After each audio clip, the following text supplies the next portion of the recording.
има отсуство на релевантни податоци во однос на состојби кои ние ги имаме како сознанија, а се уште не се потврдени од страна на државните институции. И бараме статистички да се евидентираат.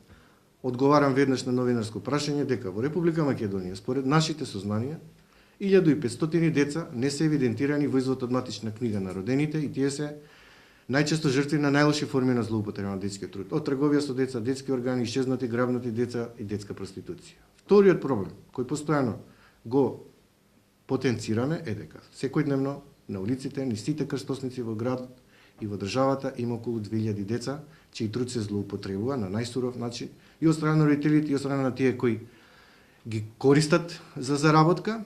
Тие деца се сиромашни, исклучени од образование и изложени на секојдневни ризици.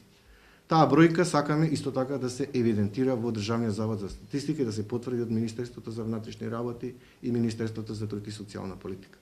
Третата наша заложба е сите деца да бидат вклучени во задолжителното основно образование.